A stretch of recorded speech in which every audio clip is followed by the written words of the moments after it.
They say the greatest prison is the one you don't even realize you're in.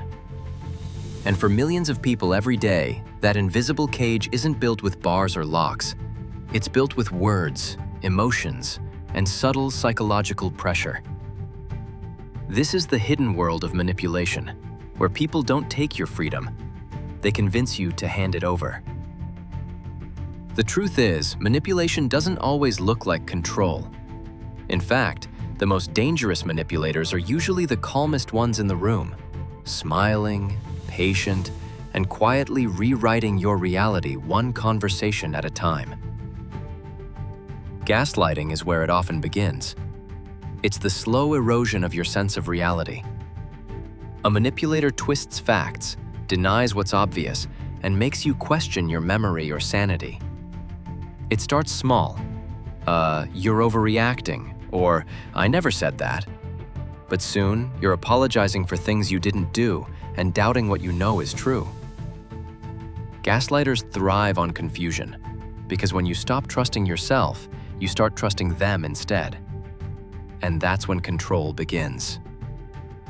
Then comes guilt, the manipulator's favorite leash. They use your kindness as a weapon, turning every boundary into selfishness and every refusal into cruelty. They'll say things like, "After everything I've done for you," or, "I guess you just don't care." It's emotional blackmail wrapped in virtue. Their goal isn't fairness, it's obedience.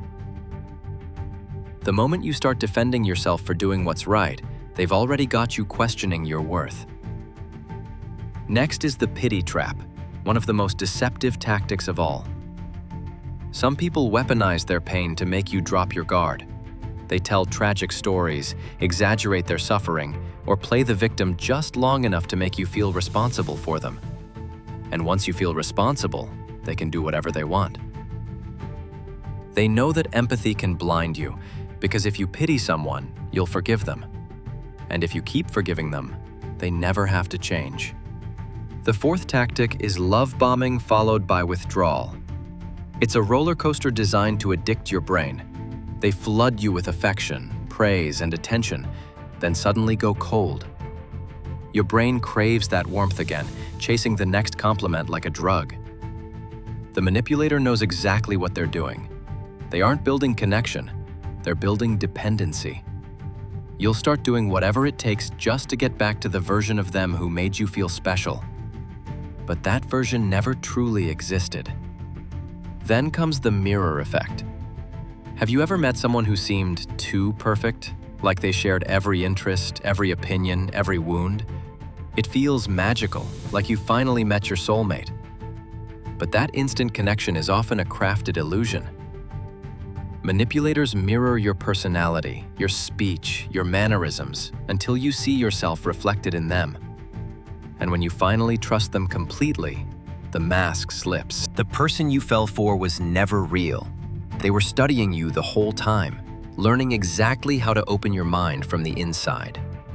Another weapon is the scarcity illusion, the idea that something or someone is so rare that you must hold on at any cost.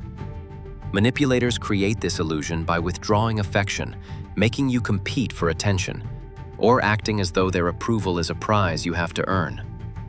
They make you believe you're lucky to be chosen. But real connection doesn't require competition. Anything that demands you shrink yourself to keep it isn't rare. It's toxic. Finally, the most dangerous manipulation of all, the slow fade of boundaries. At first, everything feels mutual. They respect your space, your limits, your opinions. But over time, they test those limits. A small favor here, a little guilt there. Slowly, you start adjusting to avoid conflict, biting your tongue, saying yes when you mean no, walking on eggshells just to keep the peace. That's not compromise, that's conditioning. And by the time you realize it, your freedom has already been traded for false harmony. The truth is, manipulators aren't always monsters. Many learned these behaviors as survival tactics, a way to control what once controlled them. But understanding that doesn't make them safe. It just reminds you that darkness doesn't always look evil.